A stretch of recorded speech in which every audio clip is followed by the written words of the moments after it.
Hasiera emango osoko bilkura oneri, dekuz 15 puntu, 10 kontu emotie die, gero erreguek eta galderak, eta, bueno, Estepa mozino bat ala bi dauzen, gero arritxuko duzue.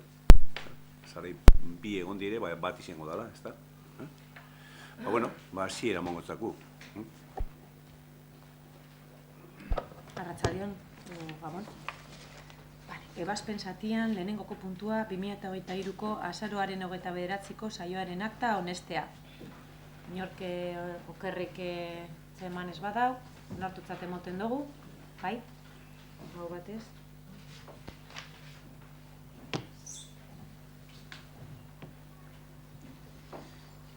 Bigarren puntua, lanbide ekimenak erakunde autonomoaren estatutuen aldaketa puntualaren hasierako onespena. Ebazpen proposamena irakurriko dut, ere labur bilduan. Hurrengoa proposatzen da, lehenengoa, lanbide ekimenak udal erakunde autonomoaren estatutu zuzentzaileen aldaketa puntualari hasierako onarpena ematea. Honela geratuko da. 7. artikulua, lehendakaria, alkatetzaren titularrari edo haren legezko ordezkoari dagokio, edo hark eskuordetzen duen zinegotziari. Era berean, zuzendaritza batzordea ere eskuordetuko da organismoaren lehendakaritzaren eskuordetzan, salbu eta eskuordetzeak edo beste xedapenen batek kontrakoa esartzen badu. Berdinketa gertatuz gero, kalitate botoa emango du lehendakariak. B. Kideak. Alkatetzarik ez duen udal talde politiko bakoitzeko korporatibo bat. Boto aztatuaren sistema aplikatuko da. Halako moldez, non zuzendaritza batzordea kide bakoitzaren botoak taldeak udalbatza ordezkatzen duen kide kopuruaren baliokidea den balioa izango duen. Zuzendaritza batzordeko kide izango diren talde politiko bakoitzeko zinegotzien atxikipen zehatza, bozeramaileak alkatetzari zuzendutako idazki baten bidez egingo da. Osaketa izenduna alkatetzaren dekretu bidez egingo da eta udalbatzari horren berri emango zaio. Udal talde politiko bakoitzak ordezkari bat izendatu ahal izango du. Bigarrena, aldaketa 30 egun balioduneko epean jendaurrean jartzea eta interesdunei entzunaldia ematea. Epe horretan iradokizunak eta reklamazioak aurkeztu ahal izango dira osoko bilkura honetan. Horretarako dagokion iragarkia argitaratuko da Bizkaiko aldizkari ofizialean eta gardentasuneko udalatarian. Epe hori igaro eta alegazioarek aurkeztu ez bada, hasierako erabakia behin betikotzat joko da, eta ez da beste akordiorik hartu beharko. Hirugarrena, erabaki hau erakunde autonomo interesdunari helaraztea, jakinaren gainean egon dadin eta dagozkion ondorioak izan ditzak.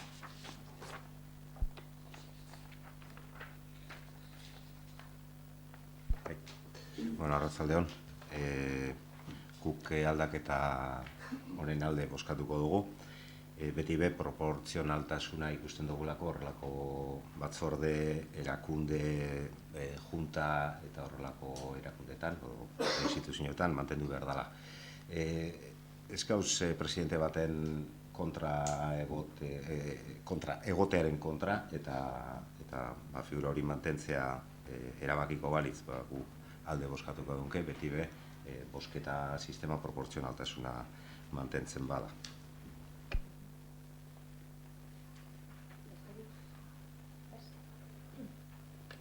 Bozkatzera pasatzen gara, aldeko botoak, aho batez onartzen da.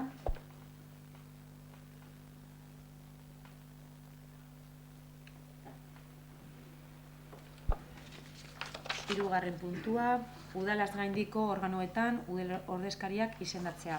Azkeneko proposamen egontze banatu dutzuet, irakurriko dut labur bilduan, bai? Hurrengoa proposatzen da, lehenengoa, honako zinegotzi hauek izendatzea Gernika-Lumoko udalaren ordezkari erakunde eta organismoetan. Busturialdeko gizarte zerbitzuen mankomunitatean, lehenengo titularra Nerea Revuelta eta ordezkoa Gorka eta Olea. Bigarrena titularra Leire González eta ordezkoa Jose Ramon Bilbao.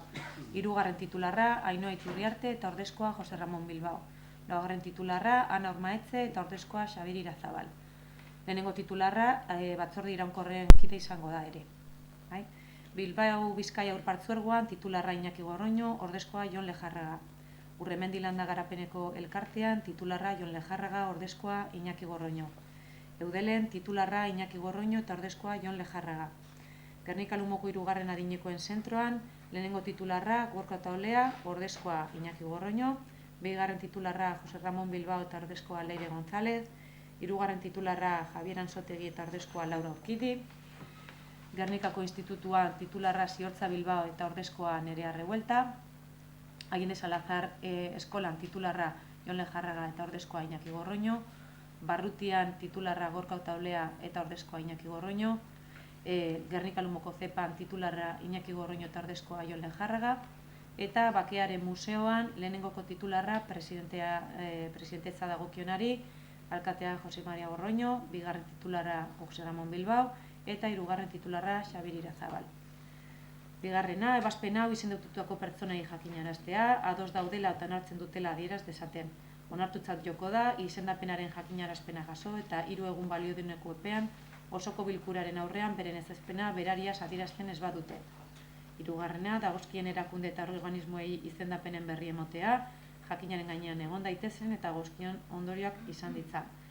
Laugarrena, izendapena gardentasunaren udal atarian argitaratzea, gardentasunari, informazio publikoa eskuratzeko bideari eta gobernuari buruzko abenduaren 10-ko 19/2013 legearen 5. eta 6. artikuluetan eta etelen 50-52 artikuluetan jasotako publizitate aktiboko betebeharrak betez.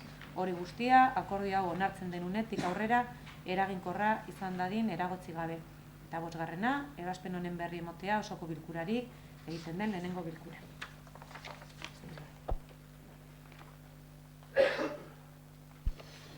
Bueno, gure botoa saltzeko ardoko tartetxo bat alde bozkatuko dugu. Berriro be, ulertzen dugulako proportzionaltasuna mantentzen dela. Gure irizpidea izen da ordezkari bakarra dauen erakundetan gobernukide izatea ordezkatzen dauena udala, eta kasu honetan eskolatan eta eudel eta Urremendin horrela dela eta ikusten dugu eta ados gauz, eta kidean hitzeko edo kide bat baino gehiago eukitzeko aukera duko une, proportzionaltasuna mantentzia, inor baztertu barik, eta eskartzen dugu eta posten gara. Hola, dalako.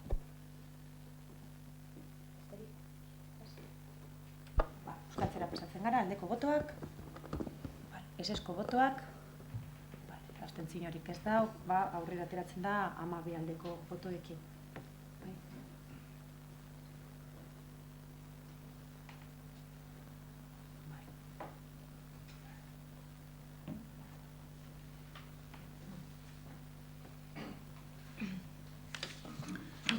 Laugarren puntua, 2024-2027 aldian, energia elektrikoa hornitzeko Bizkaiko Foru Aldundiak sinatutako esparru akordioaren ondoriozko kontratuaren esleipena.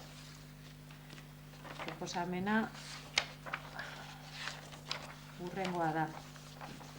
Lehenengoa, Bizkaiko Foru Aldundia eta txikitutako erakundeei energia elektrikoaren hornidura 2024 urtetik 2027 urtera esparru akordioaren ondoriozko kontratua Iberdrola Clientes S.A. enpresari esleitzea. Esparru akordioan esarritako baldintzekin bat. Kontratua egikaritzeko epea adjudikazioaren hurrengo egunean hasiko da eta 2027ko abenduaren 31an amaituko da. Bigarrena, urtean hitzekoa den 2.718.756,80 euroko gehieneko gastua onartzua kontratuaren iraupen osoari dagokiona, honako urteko hauen arabera. 2024 urtean, 627.652,39 euro, 11 hilabeterako. 2025 urtean, 684.711,70 euro. Eta kopuru berdina 2026an eta 2027an. 2024ko ekitaldi honi dagokion gastuaren onarpena, partia hauen kargura egingo da, kontrolatzailetzaren txostenean esarritakoaren arabera. Partidak ez ditute erakurriko, norbaitek gure badau irakurriko nituzke.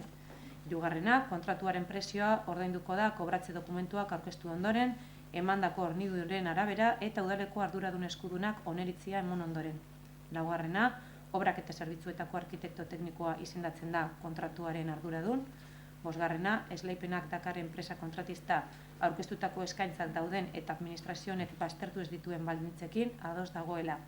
Seigarrena, erabakiaren laburpen argitaratzea kontratatzearen profilan eta gardentasuna atarian. sektore publikoko kontratuen legearen 73.4 artikuluan aurreikusitako baldintzetan, abenduaren 9ko 19/2013 legearen 8.1a artikularekin eta apirilaren 7ko 2/2016 legearen 55. artikuluarekin lotuta. 7. Kontratuari buruzko informazioa herri kontuen Euskal Epaitegira eta Rebaskonera bidaltzea. Sektore publikoko kontratuen legearen 395.1 eta 346.3 artikuluetan xedatutakoaren arabera, urrenez urren. 8. Udaleko zerbitzu ekonomikoei horren berri emotea, jakinaren gainean egon daitezen eta dagozkiok ondorioak izan ditzan. 9. Ebazpen hau enpresa esleipendunari jakinaraztea eta zer errekurtso jar ditzakeen adieraztea.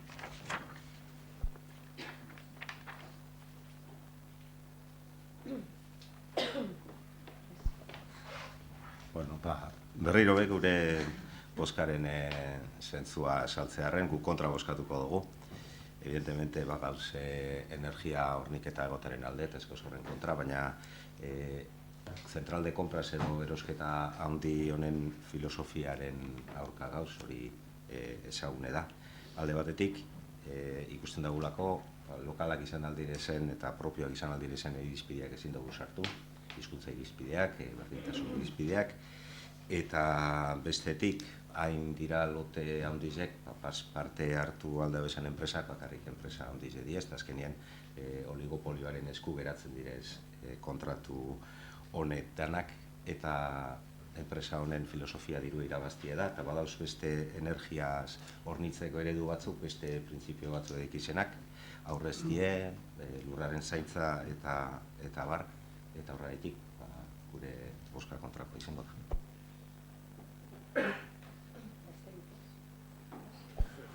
Bueno, txean putxuet, barkatu.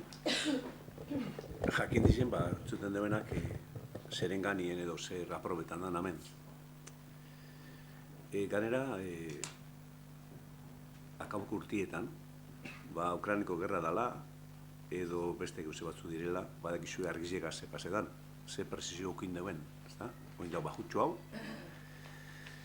Da, bueno, furu aldun dizedeko plataforma bat, eta gure deuen errezetu arra plataformara, kostuek aldan neurri zen txikizia bagizetako. Eta dauz udaletze, pizkizen dauz udaletze asko plataforma horretan, alduntiko plataforman. Ze akaboen, kalien argize bida, eraikinetan, udaletzeko eraikinetan, eskolatan, hor argize bida. Eta bakarri basoi ez, normalien, prezizioa gantzio badire. Eta horre atxiz hartu ginen hor plataforman, oindala denporie, argizien prezizioa udaletzintzako merke hau izen dizen.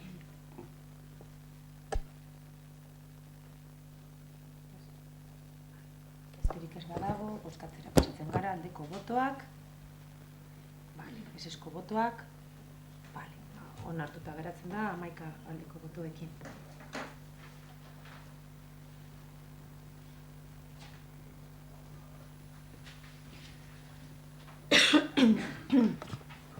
Borosgarren puntua, Garbialde SL enpresari kontratua ez betetzeagatik xedapenak ezartzeko prozedurari hasiera emotea. Hurrengoa proposatzen da. Lehenengoa, Garbialdi SL kontratistari xedapen hauek ezartzeko prozedurari hasiera ematea. Bat, kontratuaren prezioaren 5% zigorra, bezik gabe, hotz 31.514,55 eurotakoa, baldintza teknikoen agiriko 8. klausulan aldizkako garbiketa betebeharrei buruz, jasotako betebeharrak behin eta berriz eta modu larrian ez betetzeagatik eta gaizki betetzeagatik. Bigarrena, kontratuaren prezioaren 5% zigorra, bezik gabe, hotz 31.514,55 eurotakoa, udala kontratuaren exekuzioari atxikitako langileentzat fitxatzeko sistema esartzeko duen betebeharra, behin eta berriz eta larriki ez betetzeagatik. Betebehar hori preskripzio teknikoen agiriaren 9. klausulan eta kontratistaren eskaintzan bertan jasota zegoen, memoria teknikoaren 1.13 atala. Hirugarrena, kontratuaren prezioaren 1% zigorra, bezik gabe, hotz 6.062,81 eurotakoa, egindako lanen zati bat ilora aurkezteko bete beharra behin eta berriz ez betetzeagatik. Bete behar hori preskripzio teknikoen agiriaren 10. klausulan jasota dago. Bigarrena, kontratistari entzunaldia emotea, gehienez ere 10 egun balioduneko epean alegazioak egin ditzan eta edo bere eskubideak defendatzeko egokitzat jotzen dituen aurrekari eta dokumentu guztiak aurkez ditzan. Hirugarrena, ebazpen hau garbialdi eseleri jakinaraztea eta adieraztea ez daitekela errekurtzori jarri, izapide egintza hutzak delako. Eta laugarrena, ebazpenaren berri emotea Gernika Lumoko udaleko ekonomia sailari jakinaren gainean egon dadin.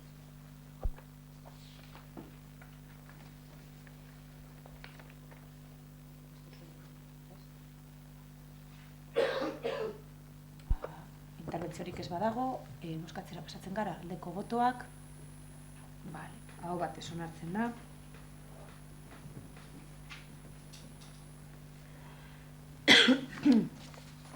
Ebazpenik ematen ez duen zatira, gobernu organoen jarraipena eta kontrola. 6. puntua, 2024ko ordenantza fiskalen behin betiko onarpenaren berri emotea. 7. udalaren 17/2023 kreditu gehigarriaren aldaketaren behin betiko onarperan berri emotea. 8. Kirol patronatoko 4/2023 kreditu gehigarriaren aldaketaren behin betiko onarpenaren berri emotea. 9. Kirol patronatuko 5/2023 kreditu gehikuntzaren aldaketaren berri emotea. 10. Kirol patronatuko 6/2023 kreditu transferentzia aldaketaren berri emotea. 11. Kulturetxeko 3/2023 kreditu gehikuntzaren aldaketaren berri emotea. 12. Kulturetxeko 4/2023 kreditu transferentziaren aldaketaren berri emotea. 13. Kulturetzeko 5/2023 kreditu transferentziaren aldaketaren berri emotea. 14. Lanbide ekimeneko 3/2023 kreditu transferentziaren aldaketaren berri emotea. Eta 15. Azken bilkuratik ona alkatetzak egindako dekretuen berri emotea. 2023ko 1150-garrenetik 2024ko 79-garrenera. Eta eskaerak eta galdera puntura pasa aurretik, mozio bat dago.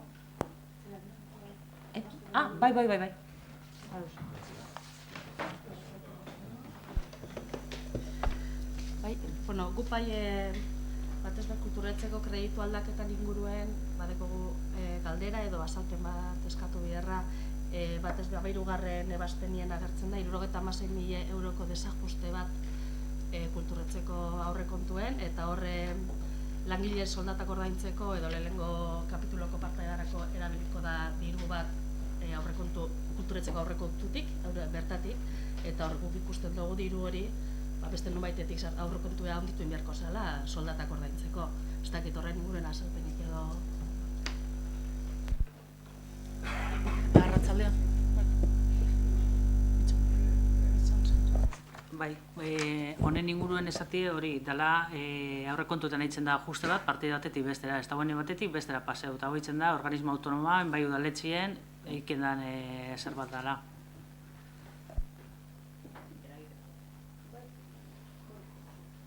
Hori bai ulertzen dugu, bai soldatatarako dana, hau da, igoera bat egon denin soldatatan, eta hor aurrekusten da, betirako izango dan ordainketa bat izango dela, bai aurrekusten dugu hori kulturretzeko aurrekontutik bertatik ez zala atera beharko, udaletxetik joan beharko zen diru gehiago aurrekontu horretara, hala ulertzen dugu guk. Bestela ekintzetarako terabiltuko badogun soldatak ordaintzeko ekintzan dirue, kulturretzien bazingo da ekintzarik egin.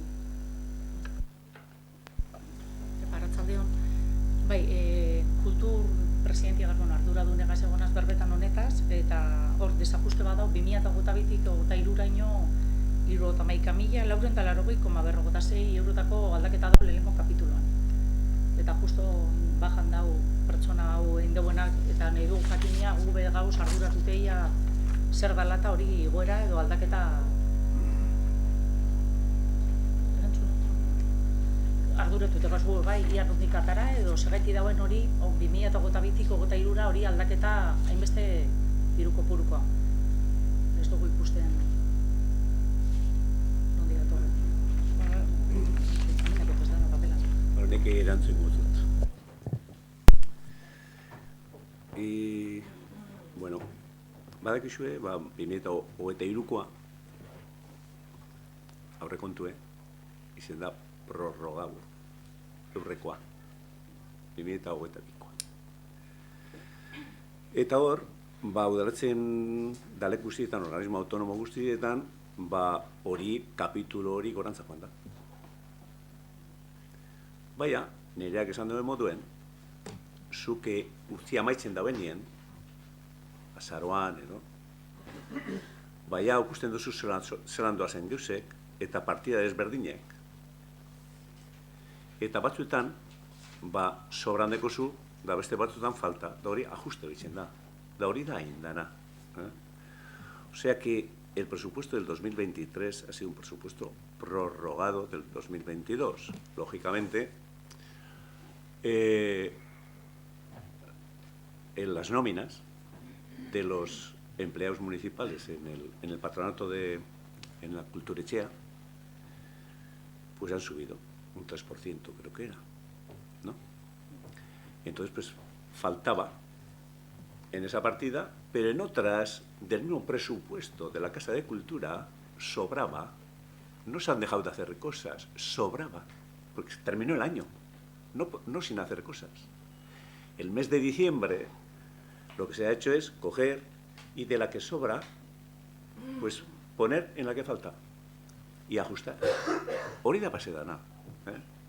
Y eso es habitual aquí y en cualquier ayuntamiento. Tú vas en el proceso del año, en 11 meses, vas para el 12 y dices, bueno, ¿se ha quitado de algo? No. Esa gestión con la dirección de la Casa de Cultura, con el concejal correspondiente, o la concejala en este caso, pues se va haciendo. Y tú has dado ese servicio, yo creo que se ha dado un buen servicio cultural, creo que se ha dado bueno.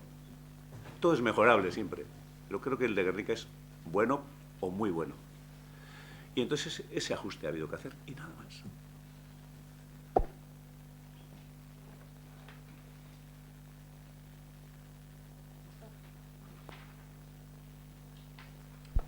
Vale, oin mozio aldaketarik ez badago, mozio bat dago, EH Bilduk babestutakoa eta sare feministak eskatutakoa edo, ez dakit irakurri gure duzuen edo gure duzuen moduen. Sartu alretik nahi baduzue gero ingo dugu edo oin guztiok ados basadozie gai ordenean sartzearen alde, bai, hau batez. Orduan, onartutzat emoten dugu oin ja irakurri edo norbaitek interpretatu gure badau.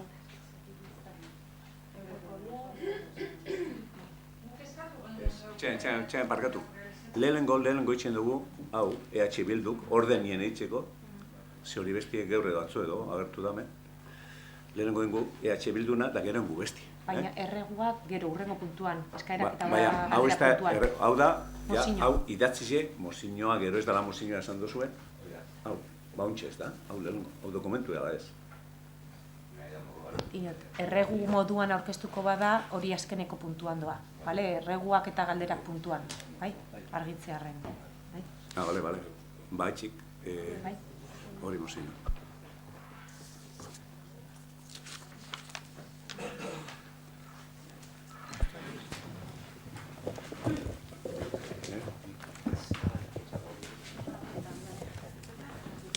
Bai, atzaldeon, astelenian sare feministan izenien sartu genduen mozio hau, apurrete udalbatza honetara karteko boskarako, talde politiko, hiru talde politikoan bozeramaileri aurreratu hotzauen mozioa bera, baten batek euken zeuzer argitzeko gogoa edo beste modu batera plantietako gogoa guk ate hori zabalik izten gendulako, eta barririk ez dugun ez eukin, bere horretan irakurriko dugu eta ulertzen dugu boskatzera eraten dela.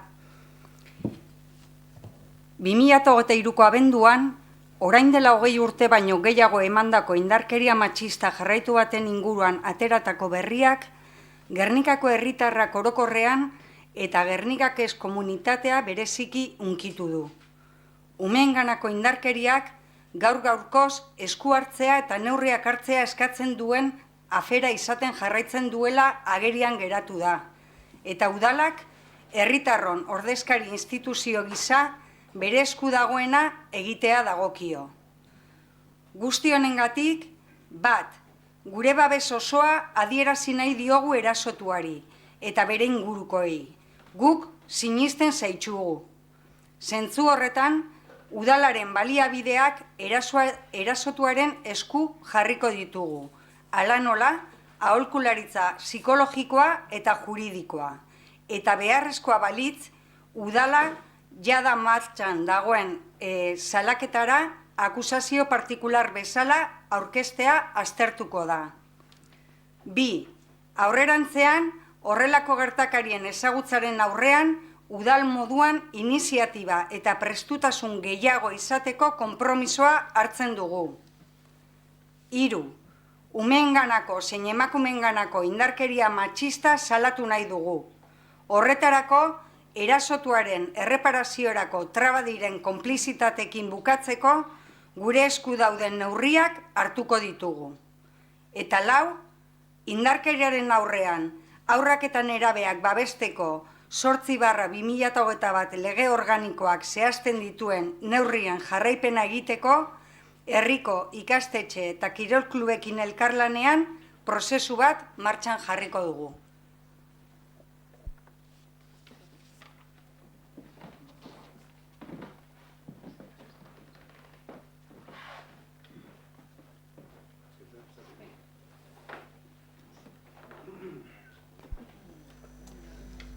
Arratsaldeon eta eskerrik asko. Guk be sinesten zaitzugu eta gure babes osoa dekozu. Oindola 20 urte baino gehiago emon zan eraso jarraitu honen barrioki gendunien, argioki gendun udal moduen eta dagokigun erantzunkizun politiko eta instituzionaletik biktimeri babes amon eta gaur esku dauzen baliabide guztizek jarri bergandu zela erasotu horren esku. Horregaitzik, bertan momentuen, hasiera horretan eskatu gendun, mesedez, bozeramaileen batzorde urgente bat deitzeko. Deialdirik esanein eta bide horretan jarraitzu gendun, eta gure iniziatibaz, kasu honetan oposizioko talde bizek eskatutzagun udal gobernueri neurri zehatz batzuk hartzeko. Erantzunipe eskondenuekin. Geur hemen gauz eta mozio honen alde bozkatuko dugu, bertan jasoten dien puntu guztizek geure itzen dugu zelako. Ezagune da, kirolien umeten nerabeenganako violentzia kasuek ez direla kasu isolatuek. Ezagune da, izan ikerketa bat, ezagutuko duzue, Europako herrialde ezberdinetan eta tartin estatu espainola bezartzezan eta hor ikusi izan 18 urtetik berakoa kirol munduan dabizenan 178 violentzia formaren bat jasoten dabela. Eta 5 umetati batek sexu abusue. Horretatik 80%ak ez deu inoz konteko. Beraz, gure herrikoa ez da kasu isolatu bat. Eta argideko goguk horreri errotik erantzun bertzagula. Prebentzioan sakondu behar dugula. Ze biktima bat hartatziek esan gure deu aurretik utzen jogula, faio bat egon dela hor. Ganera azkenengo puntuen aipatzen da lege hori, lopibi legie, hain zuzen be, umiek eta nerabiek violentzia horretatik babesteko sortu da lege bada, eta bertan arlo desberdinek aipatzen die, baina argi zehazten die bai zeintzu dien administrazio publikoan bete biharrak. Da beraz guri udal moduen be badagokigu horretan hastialanien. Ez da ezer raroa, badabiz gure inguruen eska izen bertan, holan bilaketa harin baten, adibidez Etxebarriko Durangoko udala badabil horretan lanien, herriko agente ezberdinekaz. Beraz, esan duten mubeen guk bai boskatuko dugu, bai biktiman erreparazioan alde lan eitzeko, bai erasotzaien impunitatea zanbaitzeko, eta bai Gernike emakumientzat, ume eta nerabientzat leku seguru izeteko eskatzen dan prozesu hori martxan jartzeko.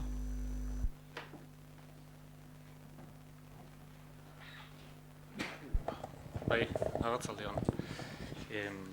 Gai honeri buruz lehenengo guzie gure dugune esan da biktima edo salatu dabena guretzako persona valiente bat dela. Ez da erreza isen bier persona batentzako holako salaketa bat eite horren beste urte eta gero, eta horretarako ausardi handize bie da, eta gure babes osoa deko. Leirek esan daben moduen, alkarregaz aurkeztu gendun eta publiko egin gendun, bozeramaile batzordie deituteko dano batera einalizeteko adierazpen bat, eta hor punto batzuk kutute ziren, eta horretan bat egiten dugu, oin be, eta gero be bai. Bai gure dut komentu guze bat. Eutemia oso delikedu da. Eta jente askori kututen dutzo, min asko dago egiten, eta apure konstientek izen bigara horrena be bai. Eutemia juzgeduen dau, persona hone, seguru nau ez dauela bape ondo pasetan, eta beste batzuk ez dauzela bape ondo pasetan, eta horregaik ikuste du gure aldetik ziketan, kontu apur bet, adin txikikoa dauz be bai, beste egoera batzuk pasetan dauzena be bai, eta gureko gendun apur bet zurrek izen gai honetan, gure adierazpena gendun, gaize juzgeduen dau, egin dizelaen bidaben bidie, ordaindu bidabenak ordaindu dizela, baina surtzia apur be bai eskatu egiten dugu.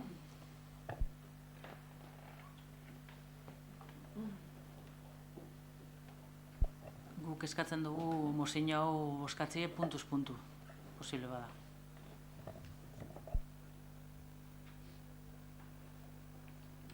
Suposatzen du, hori emendaki moduan hartzen badugu, mozioak aurkezten dagoena kasu honetan Bilduk, ez dakit onartzen dagoen, mozioa beria dalako.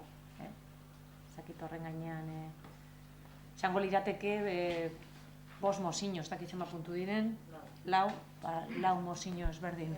Esan dute muden mozio honetan datozen puntu guztizek azitzen dugu bat, eta bere osotasunien ez dugu, holan ulertzen dugu.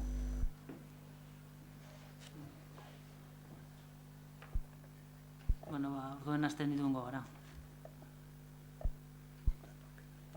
Azkenien puntu batzukaz bai gauz ados, adibidez lehengo puntuen babes osoa emoten zagule, eta bai udaletxen dauzen baliabide guztizek, bai zerbitzu juridikoa eta arreta psikologikoa alde dagoela, gure zerbitzu bere alde dauzela, hori zalantzari badik, bai, eta ganera, komunitatetik bideratzen da, eta bai jogu aurrikuspen bat, jakin baliabideak ez diela nahikoak, berdintasunetik beste partida bat emoteko, eta ez bakarrik hori dauen kontratue, arreta psikologikoa emoteko izan da urtero berriztatzen zena, eta ongo urtien egin da horreri jarraipen bat emoteko 2 urteko kontratu bat, lizitazioa urtengo dana, urte bateko prorrogiagaz. Lehenengo puntuen ez dekogu inongo zererik. Bestie konpromiso eta iniziatiba udal moduen, udal gobernu moduen, bai engendun idazki bat, bai, orduen hor da gure puntue dekogune gure desberdintasunek, bai? Gero 3. konplizidadie, bai, guk sinesten dugu eta horregaitxe jartzen dugu baliabideak dekozen udaletxe, dekozen baliabideak bere esku, eta azkenengoa guk eta bai teknikari segaz ikusitze 25 eneko leloa izendala pornografizea, eta sentsibilizazio bategaz, bai bideratu dugu tailer pornografikoak, 2024ko urtien aurrera erango da esena, bagatoz bat beste komunidadiegaz. Orduen gure zera da, 2. puntue. Horregaitxik eskatu dugu, puntuz bozkatzea. Bakarrik argitzaren azkenengo puntu ez dut ondo ulertu. Kontu edamen eskatzen dela prozesu bat martan jartzea inzuzen be aurrenetan erabien violentzien kontrako beste agentikaz, eskolakaz, kiroklubekaz laneitzeko. Guk beste puntua jorratu dugu hor, eure koordinazio bat ukitxe beste batetan, protokolak eta martxan jartze bai. Ez dugu jalantzan jartzen elkarlanin aritu begala beste agente batzukaz. Hor puntu ez dugu zalantza. Baina dinot ezken lege bada, Bai, badaki legi dela. Eta hor ez dugu zalantzarik ipintzen. Bale, horretan ados, perfecto.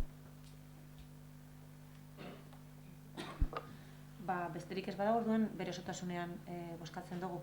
Bai, aldeko botoak, ezezko botoak, abstentzioak, bai, aurrera ateratzen da.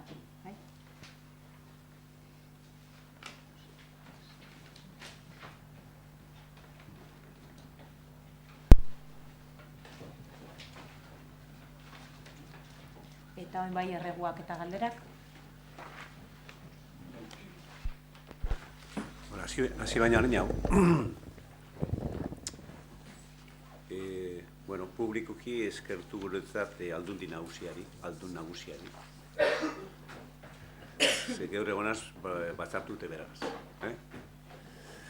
Osea que quiero decir públicamente y agradecer a la diputada general, Elizabeth Echanove, pues porque hemos estado charlando esta mañana, hablando de la comarca y de cosas muy importantes, y me ha trasladado cómo se está trabajando para el desarrollo socioeconómico de esta comarca. Y deciros, no voy a decir de qué hemos hablado, que en una hora hemos hablado muchas cosas, pero fundamentalmente hemos hablado de impulsar el sector primario y impulsar la zona industrial de Gernika. Y veía que estaba en la misma onda, y la verdad es que el encuentro ha sido gratificante, bueno lo que le he escuchado, y quiero decir públicamente que agradecerle, pues bueno, Beran Arrera, eskertu.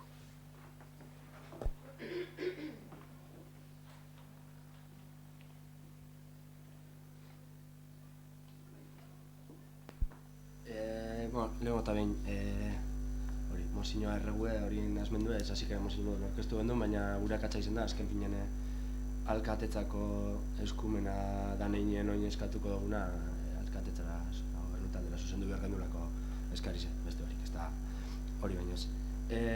Gatoz eskaera zehatz bategaz, eta bada, etxebizitza, 2023ko etxebizitza legien arabera, badako ulako aukera bat, tentsino eremuek izendatzeko, eta tentsino eremu bat gitxienez badeko Gerniken, 2. barrutizen, zehatz mehatz, eta hori da alkatetzara zuzentzen dugun eskari gorkoan, tentsino eremu izendatzeko tramite administratiboa hasti, gero zehaztuko zertan datzan, nahiz eta legien dakarren, nahiko eskari nahiko simpli da, nahiz eta eskatzen da justifikazio memoria bat, adibidez, Eusko Jaurlaritzen etxebizitza behatokiaren txostenan arabera, 2023ko abenduko da, nahiko gorkotu da, 17ko egoeri ukidego alokairuak Gerniken, bataz beste, eta, hor baduz bi irizpide, legorren arabera, eremu tentsionatuek izendatzeko. Eta, lehenengo irizpideen arabera, horrek irizpideen esaten dugu, IPSio baino, 3 puntu gehiago igoten dien zonalditan, zonaldiek, badiela eremu tentsionatuek. Gure kasuen, 2. barrutizen, ikusi beharko litzake lehenengo barrutizen, igual, beste azterketa bat egin gaurkotue hori pastan dan edo ez. Kasu horretan, IPSien igoeriek okatzen bada 14, 2. barrutizen 22ko igoeria edukideu alokairuek. Beraz, pasetan dugu irizpide hori 3 puntu horrek baino gehiago. Emoten direlako horrezen ondorizo dakaz, nahiz eta ondorizo mugatu diren, badaukera bat legik emoten askuna, eta uste duguna aprobetxatu behar dugu zela. Pelaurrerako dire, 3 urterako, momentuz, eta horrek dakar, presizoak izostie alokairu kontratu barrezten direnien, presizoak izostie bai alokairu kontratu barri bat eitzen danien baldin eta aurretik etxebizitza hori alokatuta egon izen bada. Alokairu barrizetan, hau da, harina bigezin hori alokatuta egon estan kasutan, referentziazko ministerioak esartzen da esan referentziazko presioak izetea muga, eta edukitzaile handizek eta horreri apilketan jakizen arauek 10 etxebizitza eukitzetik 5 etxebizitza eukitzera bajatzea. Hau da, edukitzaile handizek, tentsino gune horretan 5 etxebizitza eukitzera pasako dirak ez, eulertzen da. 5 etxebizitza ikosenak edukitzaile handi moduen kontziratuko litzake eta ez 10. Horrez gain, promozio barrizetan, 150 etxebizitza publikora bideratu beharko litzake, etxebizitza publikoa auki aldazain forma diferentitan. Nahiz da, esaten duten, honen neurri batzuk bakarri dire, ez nahikoak, hemen eukiko dekogun arazoa konpontzeko, etxebitzek mobilizatzeko neurrizek hartu beharko lirakez, etxebizitza publikoen eskaintza handitzu, alokairu sozialak adibidez, batez be, horre badire beste neurri batzuk, baina gaurkoa esandakoa eskari konkretu da, eta bada, alkatetzari eskatzie, gobernutari eskatzie, Gernikeko 2. barrutize printzipioz, ikusi beharko litzake justifikazio memoria itzen da nien lehenko hori betetzen daben, tentsio eremu deklaratzie, deklaratzeko prozedimendu administratiboa hasti. Horretarako, beharko litzake eremuen mugapen bat eta justifikazio memoria bat. Esan dakoa, Eusko Jaurlaritzaren txostenen arabera 2. barrutize bada zalantza barik, justifikazio memoria hori, inleike beste azterketa bat eskatute eta ikusi lehenkoak betetzen badu edo ez. Eta horrez gain, 3 urterako, gutxienez 3 urterako izango da ekintza plan bat. beharko da etxebizitzari lotute. Bueno, gitxienez eskaera hori, alkatetza da, prozedimendu martxan jartzeko eta posible balitz gainera 3 urteko plan hori eitxerakoan epe luzera begireko plan bat eitzeko beha aukeri dekogunez, horretan be sakondu alba da hori gure eskaeri. Bueno, ni pentsote mozino moduen dugu zula lehenengo, eta esateko izien da maiganen izteko. Baina oina eskaera moduen dau. Ni metodologi moduen ondo dau, zoko bilkuran esatie, baina gona ben, komisio bat eskatu, da aztertu hiru taldien artien, zein den egoera, da ze eskatu bidan, esko jalaritzari. Baina, bueno, holan bada, holan da, baina, holan da guzti be, nik ez bai eskatuko zat urbanismoko burueri, batzar bat deitzeko, komisio bat deitzeko, da aztertzeko. Bueno, yo digo que iba a proponer que primero se había presentado como moción, o así lo habíamos entendido, que se quedara encima de la mesa, y deciros que nosotros, el grupo nuestro, no sé, posiblemente el programa leeríais, y eso en algunas reuniones que hemos estado ya os hemos trasladado, ¿no? Y que es poner en marcha equipamientos dotacionales. O sea que apartamentos para parejas jóvenes, para mujeres víctimas de violencia machista y en general pues, para la juventud. Con rentas o alquileres por debajo de los 200 euros. Bueno, esa es nuestra apuesta. Y deciros que tengo concertada una reunión con el director de Planificación Territorial y Agenda Urbana del Gobierno vasco para tratar este tema. Bueno, yo creo que hay que ser creativo, cada uno, ¿no? Y constructivo. Y bueno, se habla de gente que tiene 10 viviendas, gente que tiene 5 viviendas, pues en Guernica serán los menos, puede haber algún contado, pero siempre hay alguno, ¿no? Y nosotros no somos partidarios de fiscalizar los bienes del ciudadano, primero hay que buscar otros caminos. Y un camino, creemos que es bueno, de generar apartamentos para, como he dicho, parejas jóvenes y para la mujer. Esas mujeres, como he dicho, de víctimas de esa violencia machista. Poner alternativas que favorezcan a los jóvenes, a las mujeres, y estamos trabajando en eso. Y el Plan General de Ordenación Urbana de Guernica, que se hizo el avance, debe contemplar, y tiene que contemplar, hay que introducir terrenos para llevar a cabo este tipo de actuaciones. Pero bueno, las escaeras bien recibidas, todas, y se hará una comisión donde estén los 3 grupos políticos y se estudie en profundidad el asunto.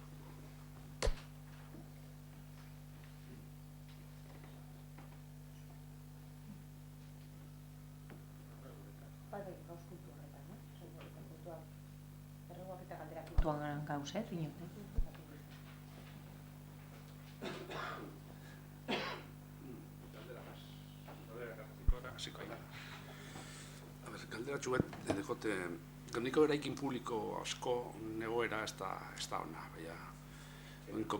Eraikin publiko asko negoera ez da ona. Eta gudut konkretamente jakin jai alai buruz, sistema elektrikoari buruz, ia ezer egin badan.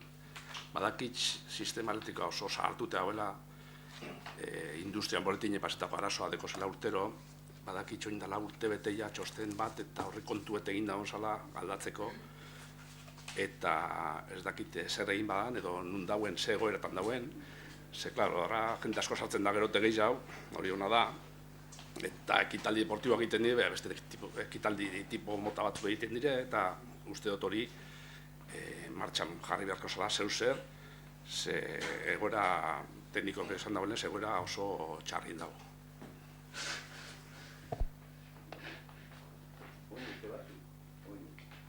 Oin urte batzuk.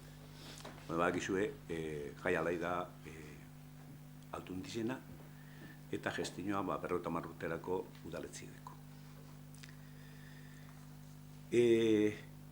Ikusi txedeko zela patologia batzuk. Hiru arkitekto gengoen ikerketa sakon bat.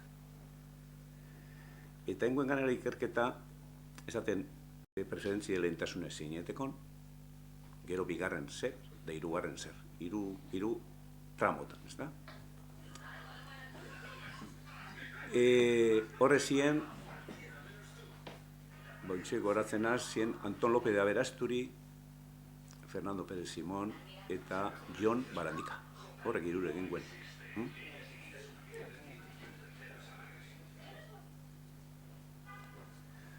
Bueno, que en el frontón Jai Alai sí hay un estudio que hicieron estos 3 arquitectos y dando preferencia a, primero, lo que más prioridad tenía y marcando en 3 escalas, ¿no? Y se ha hablado en su momento con el director de deportes de la Diputación Foral, que él estaba dispuesto a ver eso y participar. Eso es lo que te puedo decir. Que luego el tema de la iluminación ha quedado un poco anticuado. Sí, es verdad, que ha quedado anticuado. Y que sería bueno el hacer una instalación nueva, completa. Pues claro que sí. Por seguridad también. Porque... Y no sé, el estudio estará por ahí y algún día ya os paso el estudio para que tengáis conocimiento exhaustivo de qué es lo que decía ese estudio. Sistema elektrikoari buruz badeko zuen txostena, heldu jatzuen, ze uste dut, eta Jonek badekon juntati pasezala, ez da? Kirol patronatoko juntati pasezala.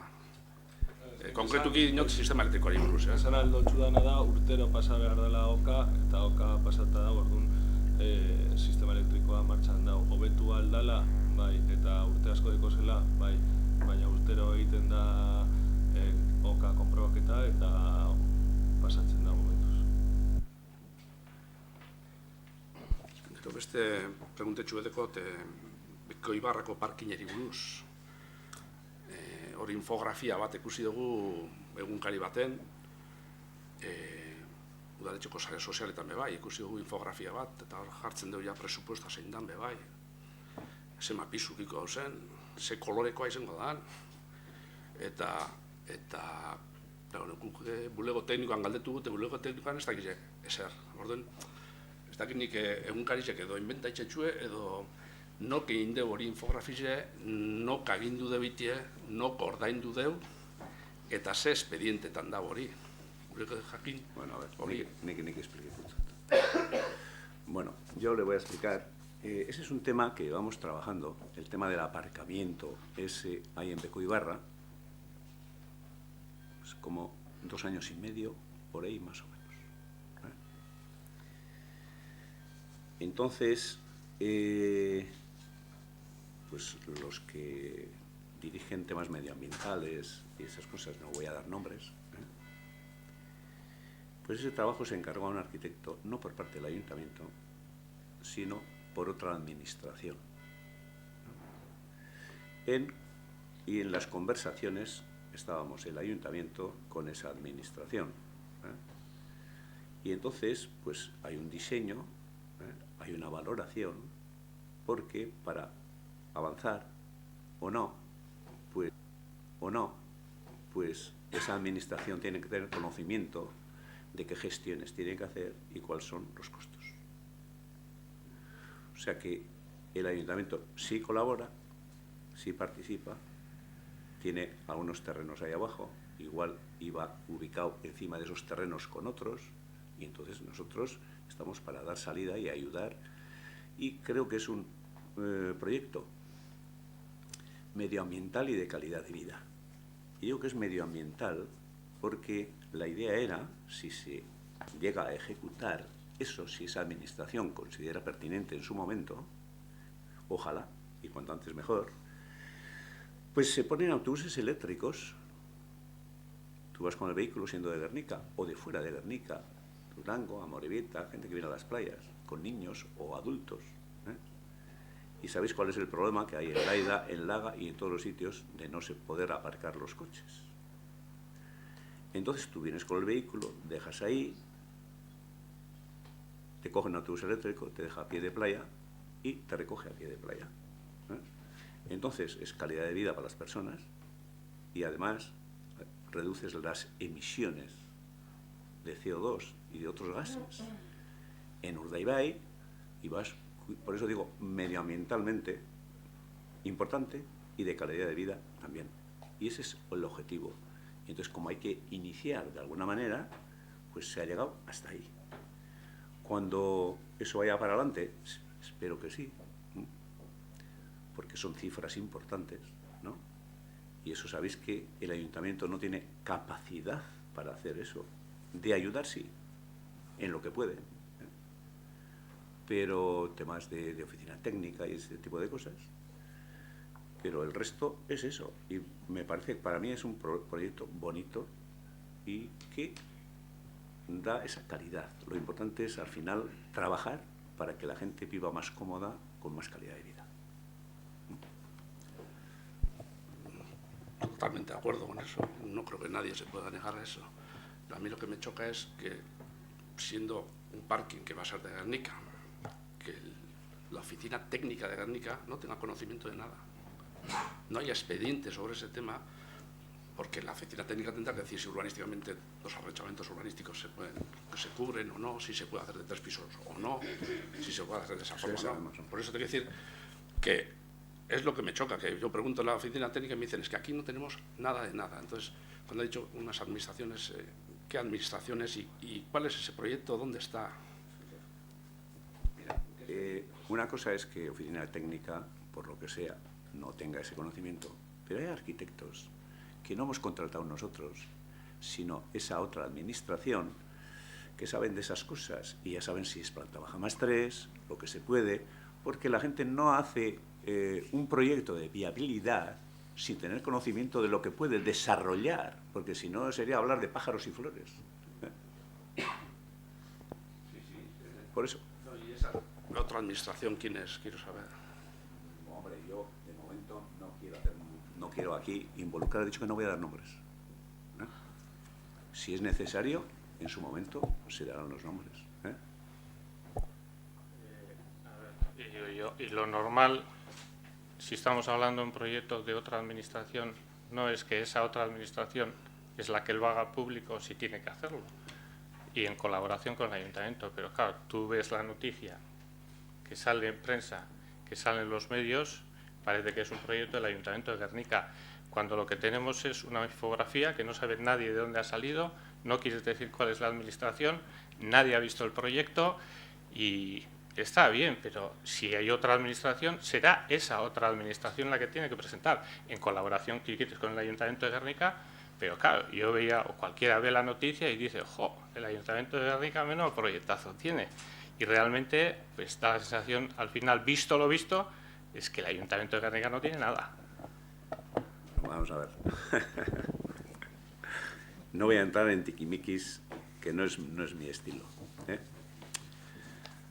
Este tema no es la primera vez que sale en este salón de plenos, ¿verdad que no? No es la primera vez. Se ha hablado de este tema antes. Quizá vosotros que sois nuevos, pues desconocéis. Y este tema salió con yo he dicho temas medioambientales, con el Patronato Urdaibai. Así de claro. Y eso, luego viene la prensa y me llaman, José Mari, nos interesa hablar de esto. ¿Tienes algo de esto? Sí, sí tengo. Pero solo tengo el proyecto de viabilidad, que es lo que hay. Entonces, no sé si por eso no hay que enfadarse, ¿no? Y fue así. No me dirigí yo a la prensa, sino la prensa me vino a pedir a ver cuál es el plan que se había hablado aquí en su momento. pues yo creo que está bien que sepan todo el mundo, pero antes de la prensa creo que tenemos que saber nosotros cuál es ese proyecto de viabilidad, ¿no? Creo yo. Pues bueno, pues posiblemente tienes razón. Te voy a dar la razón, ¿vale? Y una copia ya os voy a trasladar, ¿eh? Y otra copia a la oficina técnica, por favor. Un tema que sí queremos comentar, un tema que nos ha parecido muy grave, de verdad, que muy grave. Y ha sido, dos personas se nos han dirigido diciendo que el Ayuntamiento de Guernica les ha bloqueado en las redes sociales. Concretamente son Amagoya López de la Rocea y de Deunore Labauria, Barkatu.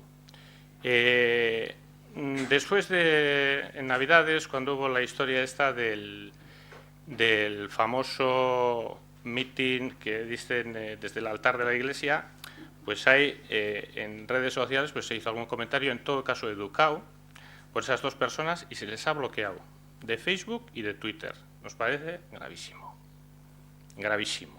Me gustaría saber por qué, quién ha dado esa orden y en base a qué criterios se toman esas decisiones, porque esto es una institución pública de todos los guerniqueses y la libertad de expresión es un derecho fundamental.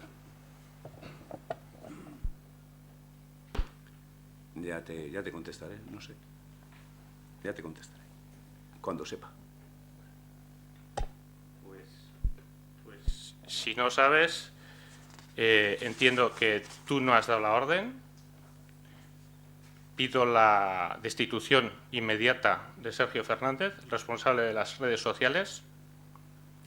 Pido que se desbloquee a esas personas y que públicamente aquí les pidas perdón.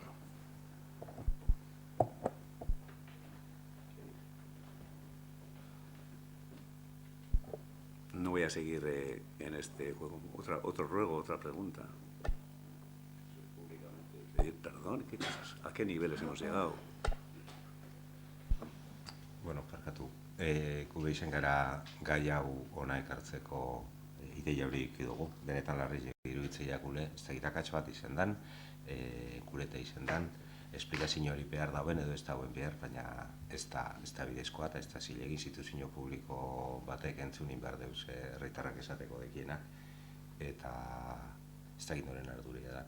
Eta igual ez da horretarako momentu osoko bilkura, baina bai eskatzie horren barri izateko behar direzen galderak eta azterketak egite zeuek eta zuzentzi egoeri helen bailen.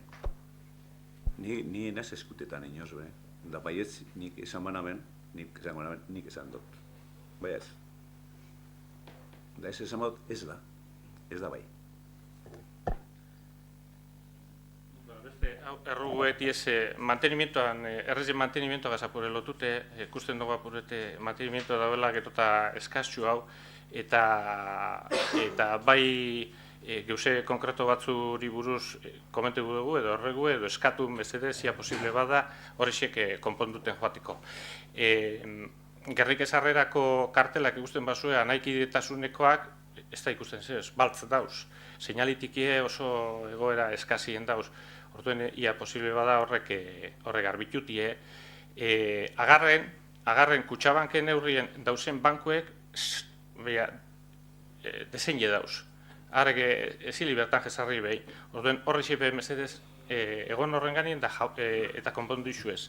Zibuek honek kolumpioak eta bebai gerota eskaztxu hau dauz. Areneko itxurrizie dau apureta pantoneta. Uredeko baina bera itxurrizie konponduen bida. Eta gero azkenien horre zeran lurgorrin honen larrondon etzegueltan, honek totorikak eta etziedekin lekuen inguruen edozelan aparketan du jentiek. Eta guk eukidoguz etorziakuz eusokoak, etorziakuz esaten mesedez, eiteko apuret konbentetako hori apuret orden apuret epiteko, idatziziek eta bertora botaten da ez jake erantzuten. Orduen, mesedezia posible bat ekozu erantzun eta konpondu mesedez.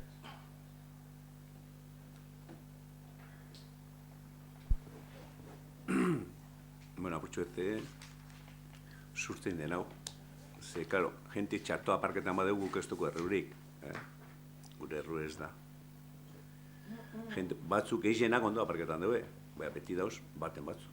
Hori da, txakurreke atatzen dena kalera, eta txakurren geusepe kalien izten dugu batzuk batu barik. Danon kalterako. Bueno, udaltxengoak errepetan duzen nien hori eitzen, isuna imintzetze. Eta mantenumentuen, nipizan dut, iselei bankuen bat olan egoti, hemen mantenumentu hona eitzen da. Eta, oin bakizu, mantenumentun buru edo hemen da, horrek albaina eta duzela, brigadan, oin buru dau Xavier Gerrika, da nipizan lan hona eitzen dauela, bera dauganien, eta deko txosten bat einde, beraz, berak eta parejadoriek, horrek Gernikako sarreratako seinaliek eta garbitzeko, da hori berarik aldatu, ez oin denporie, gabona baino harina, deke inde. Da gero mantenementue, nipitzen dut ondo itxen dela, lantzien banku eta apurtu eta itxen duela, hori holan da. Hori da Gerniken eta Apata monasterio bebardine pasetan da, da nuei aurren bebai. Baina guk, itzen dut, brigadak ondo funtzionetan deuela, ondo. Holako akatzak lantzimin egongo diena, fijo, nienoa hori ez etzat.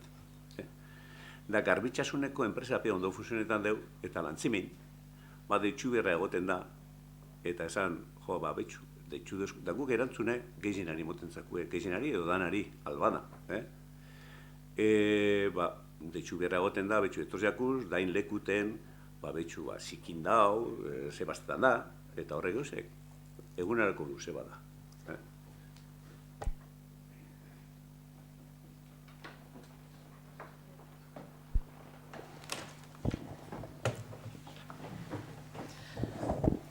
Arratsaldeon. Bueno, nire galdere da udaletxek gizarte zerbitzutako mankomunidaderi diru sortxo. 2023ko kuotoien diru sortxo. 352.051,87 euros. Orduan, mankomunidadien zerbitzuek emoten dabil, obviamente. Eta eske udaletxe honek dekon, ez dakitz, ja oitzuri hartunde da, urrengo urtean harinoko urteko kuotie ordaintzea. 2022koa aurton maietzen amaitzu da pagetia. Eta 23koa abernoz deko zuen esperantzi pagetako, ze kuotie aurrekontuen barruen dau, badakizu esamat ordaindu bide, eta herri guztizek ordaintzen dabe. Ordain, zerbitzu batzuk emoten dauz, eta paguen biko da, dinonik. Bueno, le voy a contestar yo. Y la verdad es que me da un poquito de apuro contestarte, ¿sabes por qué? Me da un poquito de apuro porque no quiero dejarte en mal lugar. La presidenta de la Mancomunidad, que creo que todavía estás en funciones, ¿no? Es la señora Ormache. Y resulta que hay un convenio firmado, para cuándo hacer los pagos. Y a últimos de enero falta un pago y en febrero, no sé en qué fecha exactamente, el otro.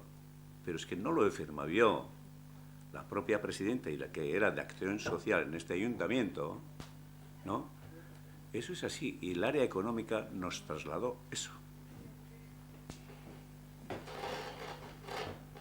José Marín, no vamos a empezar, como siempre, No, porque no. no tengo ganas. Te digo en serio, no tengo ganas. No tengo... Yo no he firmado ningún convenio, pero...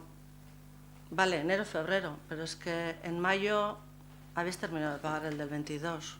O sea, yo no te estoy diciendo que los servicios se están dando. Sí, el 9 de mayo del 2023 se terminó de pagar el del 2022, este año. Bueno, Barkatu. El del 23 se ha terminado en mayo. El de 22 parcatu, en mayo del 23. Entonces, yo no he firmado ese convenio. De todas formas, me parece muy bien que se pague a cachos. Sí, yo no tengo ningún problema. Solo estoy preguntando cuándo se va a pagar, porque los servicios se están dando. Solo estoy preguntando eso. A ver, Ana, la consulta esa la hice yo. Espera. Porque lo comentaste en otro pleno también, y entonces, pues en una comisión, entonces la comisión de Hacienda puede ser. Sí, pues yo no sabía nada de eso, y bueno, lo consulté. Y es a mí a quien le dijeron eso. Hay un convenio firmado con la Mancomunidad, el primer pago está hecho, que era el más importante, y faltan 2. Los plazos de pago son enero y febrero, me dijeron, o sea que todavía estamos a tiempo. Sí, pero te digo que ellos me dijeron que el convenio era ese y estaba firmado por ti. Vale, pero que no siente mal porque pregunte. Si solo he preguntado, nada más. Ana, tú puedes preguntar cualquier cosa y decir también. Lo que es chocante, y te he dicho que no te quería dejar de forma fea, es porque tú has sido y eres la presidenta de la Mancomunidad en servicios y sigues siendo concejal de aquí, y eras la presidenta del área de acción social. Y si hay un convenio firmado, vienes aquí a decirnos que nosotros cumpliremos lo que está firmado. Punto. Y además, más en temas tan sensibles como los servicios sociales. Bueno, no quiero seguir. Yo era concejal de servicios sociales, pero no llevaba Hacienda. Entonces, por mucho que yo decida... Bueno, sin más, que no quiero discutir. Solo quería preguntar cuándo vais a pagar. Nada más. Si os sienta mal la pregunta, ya lo siento. O sea... No era mi intención. Cuando toque.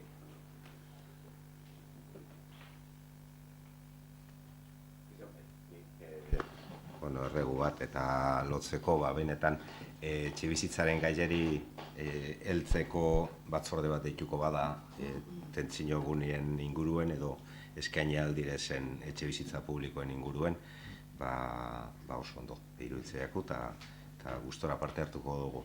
Baina aprobetxatuko gure dut beste gauza bat esateko batzordien inguruen eta osoko bilkuran inguruen.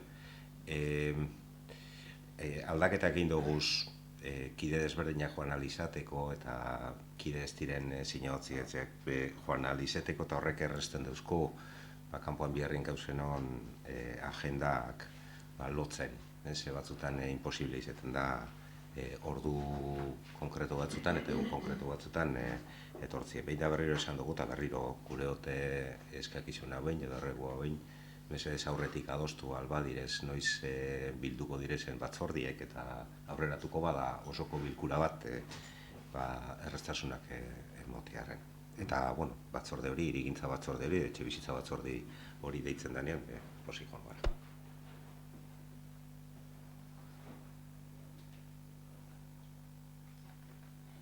Gehiago ezer badeko zu? No, baitxeke amaizute mongo dugu.